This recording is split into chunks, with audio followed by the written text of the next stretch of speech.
takes place in another time and another place with unbelievable visual and special effects. The Matrix is a science fiction film, but it's also an action-adventure film. You see things that are fantastic. And you say, well, wait a second, that's impossible. Freeze it. When they explained to me the kind of movie that they were trying to make, I got really fired up about it because nobody's made this kind of movie before.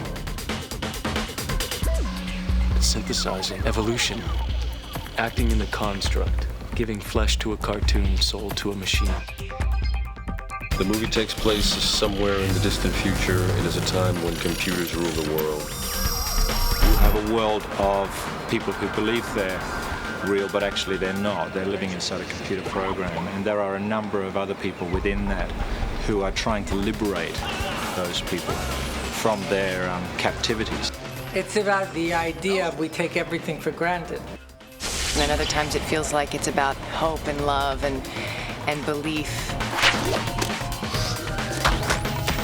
It's about robots versus kung fu. And there's some crazy action.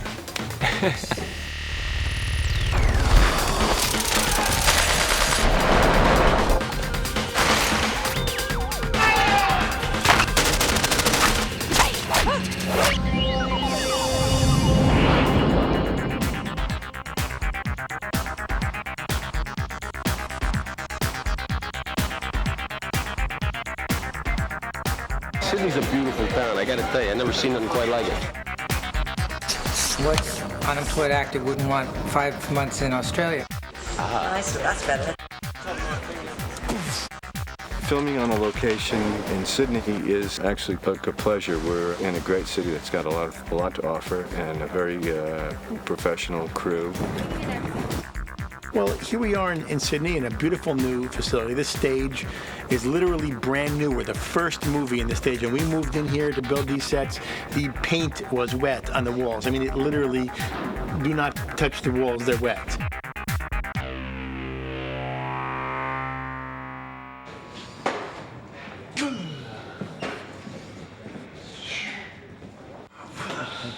Powder all backlit.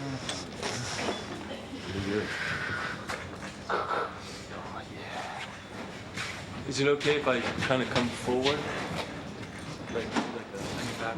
It's always a difficult thing to ask anybody, where do you get your ideas from? Nobody knows. They just sort of happen. A friend of ours asked us to come up with a concept for a comic book. We liked kung fu movies. We like Japanimation. We like, John Woo Philip K. movies. Dick and books that are, science fiction that is about the sort of nature of reality. You've been living in a dream world, Neo. This is the world as it exists today. What's interesting about the whole idea of cyberpunk is that it's a great way to create a sense of alienation and disconnection and alternate worlds being caught in sort of these quasi-dream, quasi-conscious states. Or you want me up like this? That's the one. That's the look. I first met Larry and Andy when I read Assassin, and it really was an incredible script. It was a very dark, edgy piece of material, and I really was impressed with that style. And they showed me this animated Japanese cartoon, and they said, we want to do that for real.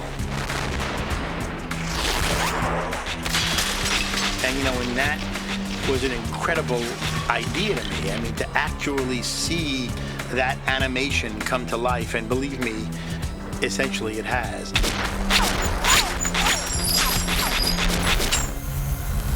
We've had our eye on you for some time now, Mr. Anderson. In one life, you're Thomas A. Anderson, program writer for a respectable software company. The other life is lived in computers, where you go by the hacker alias Neo and are guilty of virtually every computer crime we have a law for. I play a man named Thomas Anderson who's looking for a man named Morpheus who's played by Lawrence Fishburne. I'm searching for the answer to a question. The question is, what is the Matrix? my character feels that the answer to this question will somehow make sense of his life. At last. My character is called Morpheus. And Morpheus is a person who lives in the real world. And he's the leader of this band of people looking for the one. You felt it your entire life. That there's something wrong with the world. You don't know what it is, but it's there, like a splinter in your mind. He is this like fevered missionary guy. He's a zealot. We think there's something dangerous about people who believe they have the truth, and they do sort of act blindly. This is your last chance. After this, there is no turning back. You take the blue pill. The story ends. You wake up in your bed and believe whatever you want to believe. You take the red pill. You stay in Wonderland. And I show you how deep the rabbit hole goes. There's a couple references to Alice in Wonderland in the movie. I think that is a brilliant book. She comes into this world, and there are all this craziness, and people just give her things and say, eat this, drink this, and everything affects her and changes her, and nothing makes sense, nothing's logical. It's the way you have to do it, and we tried to do that with the beginning of the film.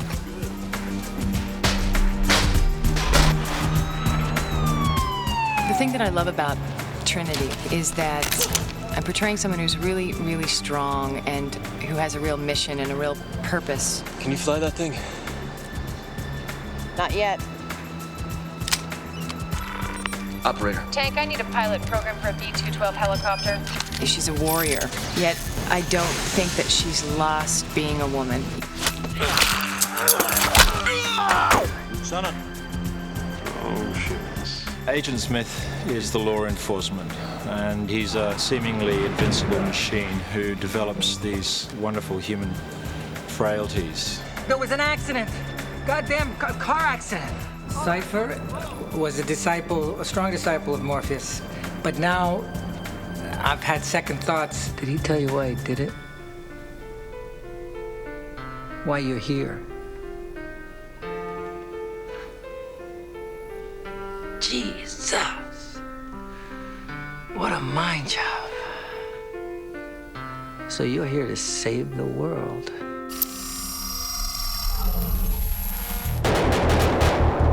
You go from the 150 to...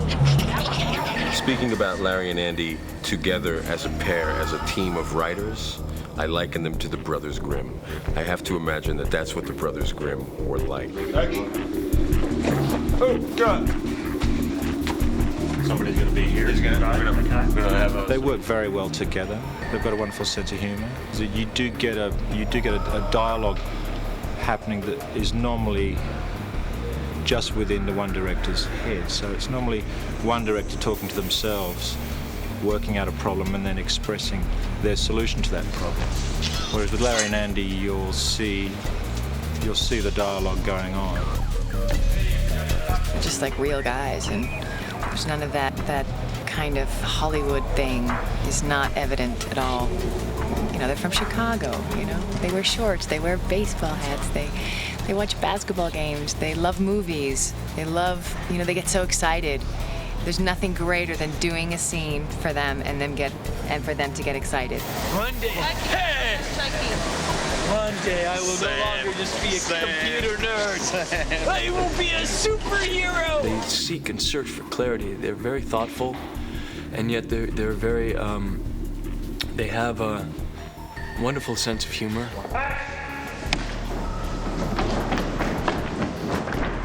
It's really, you know, unusual that directors are so sure of what they want. They write the script, they know exactly what they want, they know exactly what angle they want to see it at, what the actor should say, how he should turn, when he takes the breath in his speech. I mean, they know it exactly.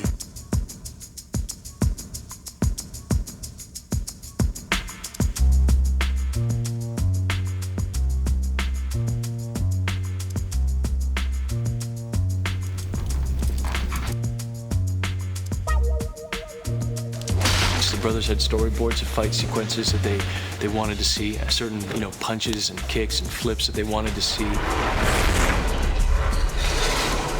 I see some of the framing of Frank Miller.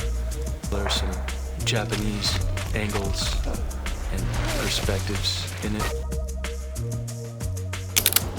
Dodge this. They worked with people that they knew from the comic book world and designed these fantastic things. We went into the first Warner Brothers story meeting and they said, okay, now we know we've bought something cool. We don't know what it is. Could you just take us through it once? They helped translate the movie for us. Nobody really understood the level of the action that we wanted in the action sequences, and then when we'd show the storyboards, people would go, oh, geez. The scale that you can pull off in comics is just always fantastic. You can freeze a moment and make an image that sort of sustains. There's some action I think you can do a lot better in comics. There's some things that work better in film. Kung Fu is great on film. Now, I'm supposed to start with these operation programs first. That's Major Barton shit. Let's do something a little more fun. How about combat training? Jiu-jitsu? I'm going to learn jiu-jitsu.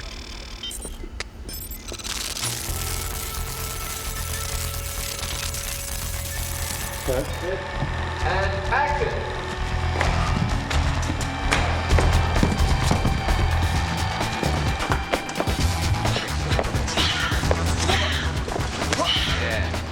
Too close. Or just throw your chest out. Bring it down.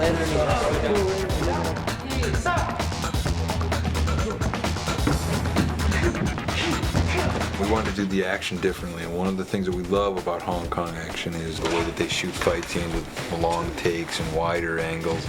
But they also do this wire work, which is, it's very fluid, and people, fly around and jump incredibly. It's very balletic, and everybody has a superhuman and supernatural grace. We wanted to bring that kind of wire work to our movie.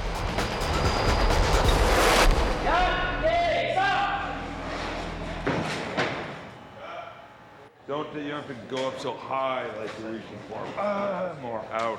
Just look better. Yeah. When I first became involved, Larry and Andy were a little frustrated because their dream was to work with this guy that had done Fist of Legend. And through contacts in Hong Kong, we tracked the guy down, turned out to be Wu Ping.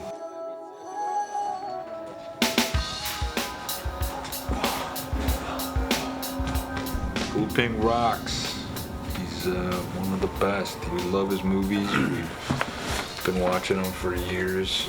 I think it's a good for Lawrence.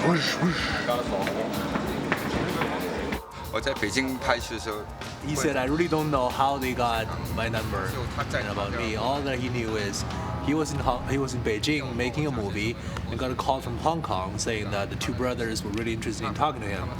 He said, I'm very busy, I don't have the time. And then the call came again. He read the script and he thought that script was a very brilliant script. So he decided that he should do it. One of the incredible experiences on this movie, and unlike any other movie I've done, is that our four leads spent 3 or 4 months training with Wu Ping and his Hong Kong stunt team.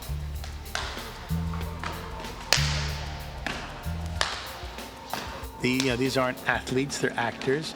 When you want someone to paint your house, you hire a painter, not an actor who makes believe he's a painter. They really had to learn a fighting style that they never had learned before.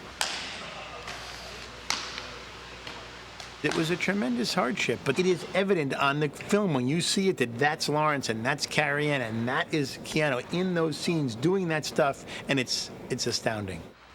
We started training in October of '97. Trained all the way through till March of '98. That was on like an everyday basis. 1, 2, 3. Ready?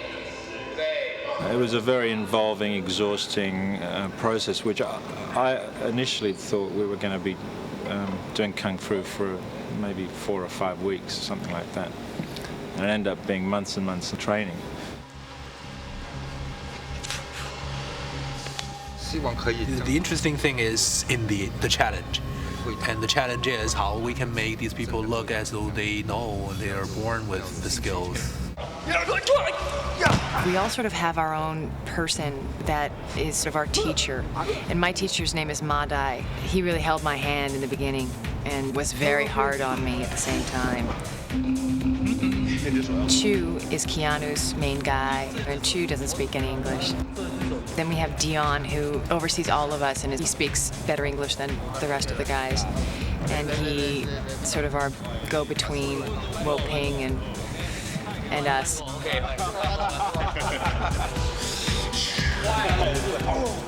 We've had various movie kung fu dojos in Los Angeles and in Australia, and at lunch we'd sit there with our legs, you know, trying to open the rusty gates and stretch and watch kung fu movies and see what was good and bad.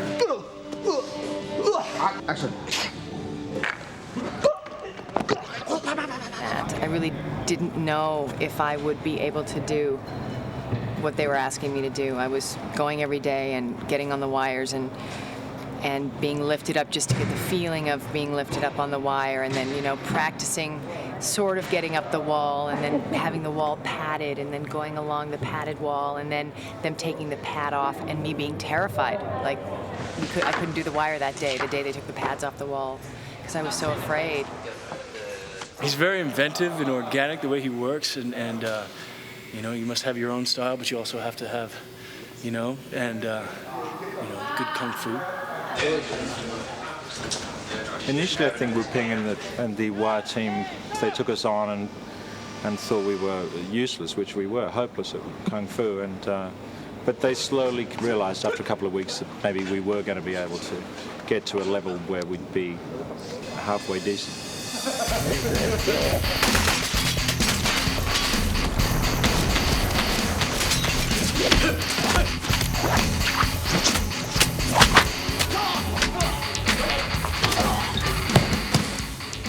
It was really intense, but it was a lot of fun.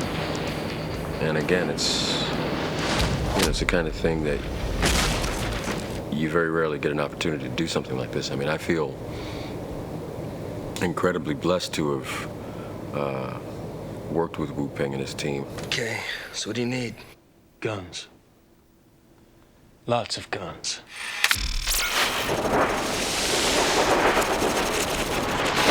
I'm going to pass out to everybody a rubber handgun, just so when I go over the nomenclature and what the weapons parts are, you guys understand what they are. You can physically have something. And these are 100% safe. Turn!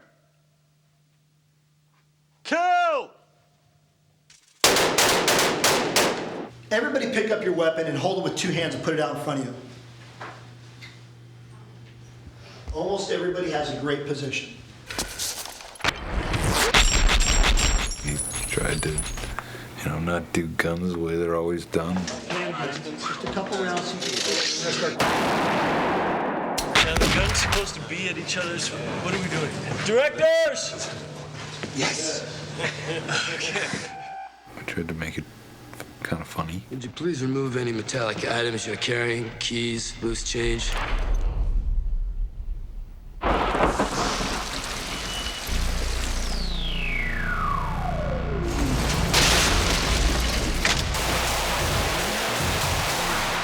The sets on the picture all originated from the visual design of the film that Larry and Andy achieved in storyboarding the film.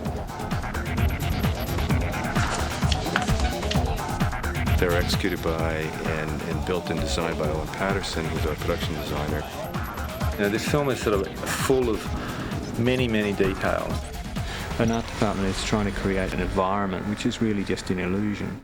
This is my ship, the Nebuchadnezzar. This is the main deck.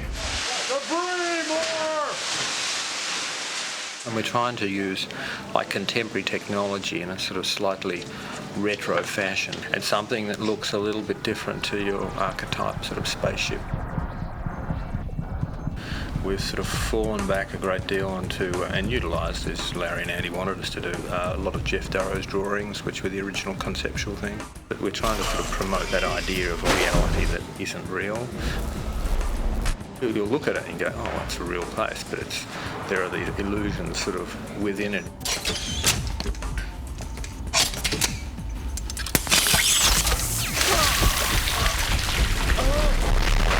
I think there's some of the most beautiful and spectacular stunt stuff I've ever been involved with.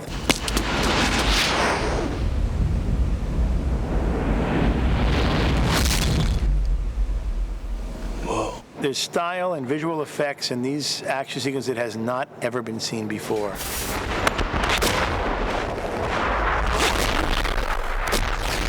Bullet time. Registered trademark. Enter the Gata. The Gata Force. Do one more. Let's get the wind cue right. Yeah. Nobody's around. Politically a little hard. He's around.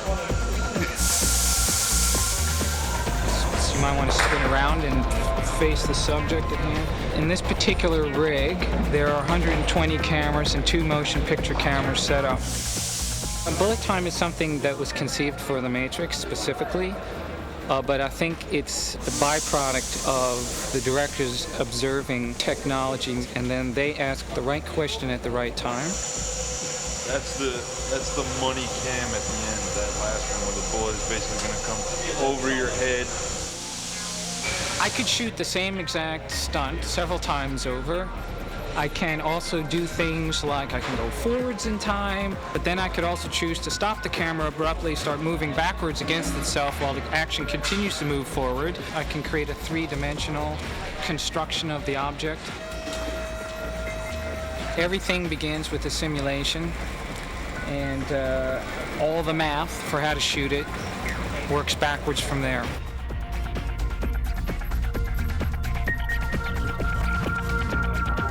These guys have a lot of specific notions about the worlds that they're creating.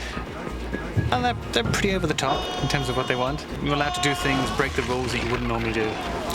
We're changing speeds left, right, and center. We're going to slow motion to high speed, jump cutting, crossing the line. Everything's going in there.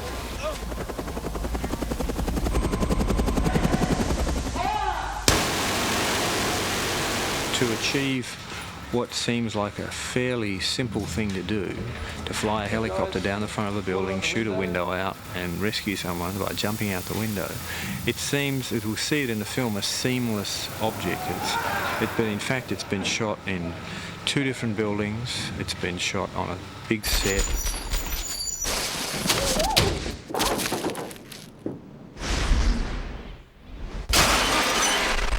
Figure out how to make that scene work. We wanted the glass to explode in sort of an ever-expanding circle, and to actually figure out how to make the glass do that, what glass to use. It probably took 3 months of heavy-duty research.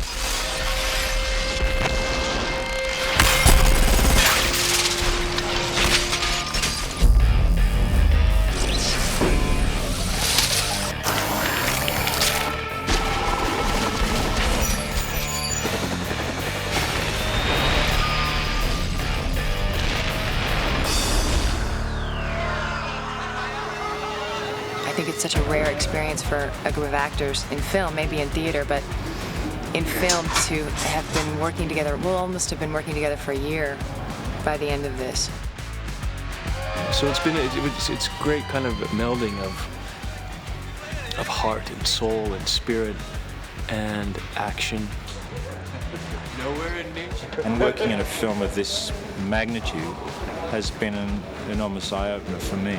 It's kind of chased away a few demons for me, and it's educated me a little bit more. And just working on a film with this sort of budget and on this sort of scale has been a great experience. And I really think that this is the first film of the next century, of the millennia, the year Y2K, or they're calling it. It is monumental. I think it is. It's groundbreaking. I think it's something people have never seen before, and it's going to take people's breath away. And I think that, there are going to be a lot of films that are going to kind of be disciples of this movie. And I think Andy and Larry are going to start a new visual style that, will be very, well known and well remembered.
we had to build a set which was about 18 inches wide, I think, 6 foot deep and about 46 feet high. It was a really odd-shaped set.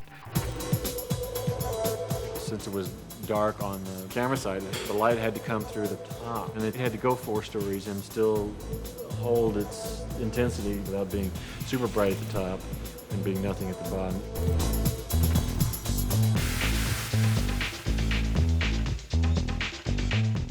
As they get lower, more and more lights come on, so that it looks like it's the same light, but it's actually intensifying enormously. Go! Physical effects had to build all of this lathe and plaster so it could break away. The stunt guys had to come in there and needed to be able to control the actors, or at least their doubles, in this kind of in a controlled descent mode.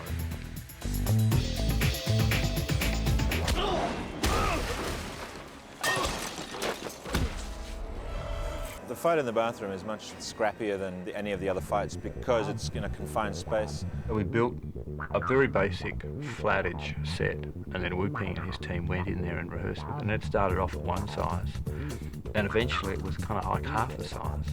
And they just rehearsed in it and figured out what they wanted. So it was a much more brutal Western-style fight, if you like.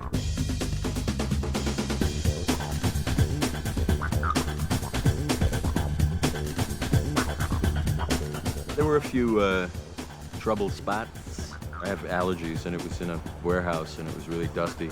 They kept putting the power dust on us, that white stuff that they covered me with. So I was sneezing uncontrollably.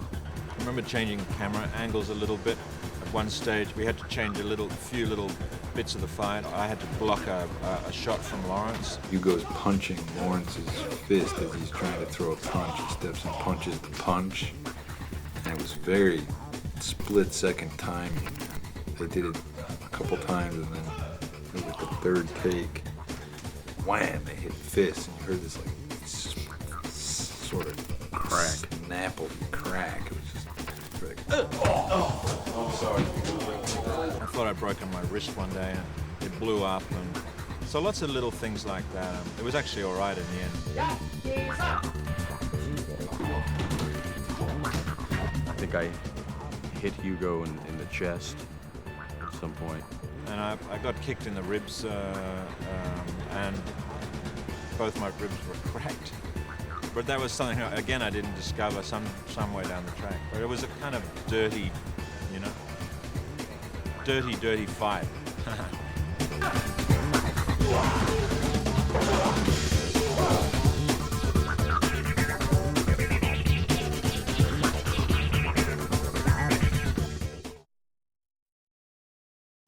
There's a character who's the woman in the red dress. We took her to set the other day for a fitting, and we're coming down the road, and all the guys on the crew are like falling over and dropping their coffee and ogling this poor girl. And there's a big roller door where they all come out at the end of the day. This guy drives out, sees her standing there, he stops the car. We can see the roller door coming down, and he's sitting in the car just looking at her. The roller door slams into the top of his car. He gets a really big fright, starts to drive forward. The roller door scrapes all the way across his windshield, all the way across the top, cracks his windscreen, and he's so embarrassed he drives off down the road. So we don't know how he's going to explain that to his wife.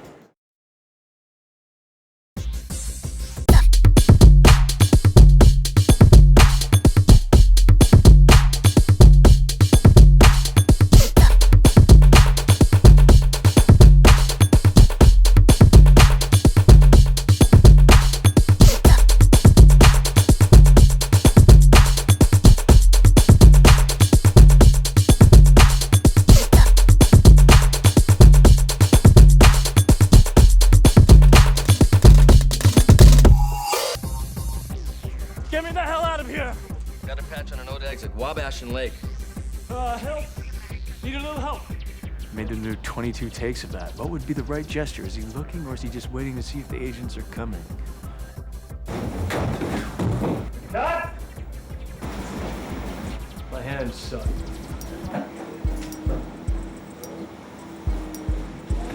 Let's go again. More? Yeah. You know, he pays really, really close attention to his physical movements. He's painstakingly serious about getting those things exactly as he wants them. Less of the hand when it comes up and just goes straight out. Pinky's all out. That's good. Stop picking on the pinky.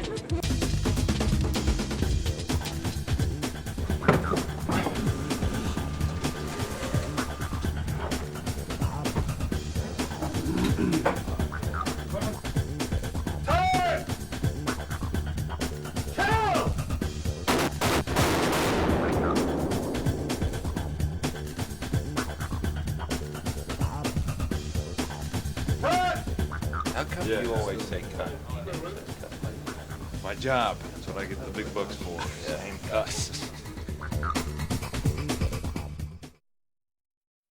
Agent Smith starts to develop some very human qualities that ultimately brings him down. And at the same time, Neo starts to develop certain qualities that steel him against Smith, so that their journeys are kind of in opposition to each other, and ultimately Smith, the machine, is destroyed by the human being who's become increasingly sure of himself. There's more to it than just basically the vanquishing of the foe. Similar journeys, climaxes, and that sort of merging moment.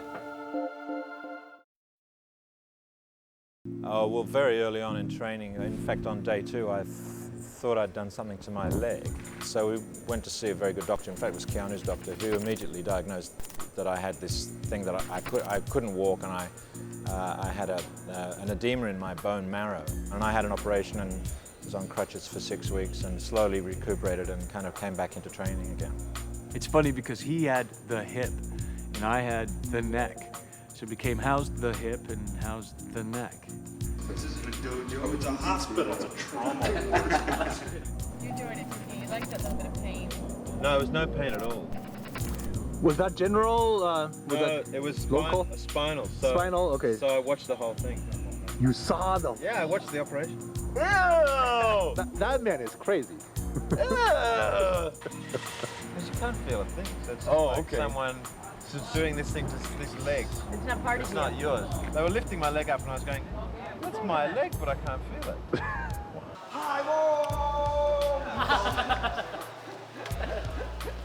And there was a whole thing about what were we going to do? Was I going to be out of the film? Was I going to stay in the film? Were we going to put all the fights back to the end of the shoot? Which is what we eventually did. This whole training process for us, it was real trauma for our bodies the first time around. And I think that was just Hugo's body's way of responding to it. You know? Hey, what's happening? Don't worry.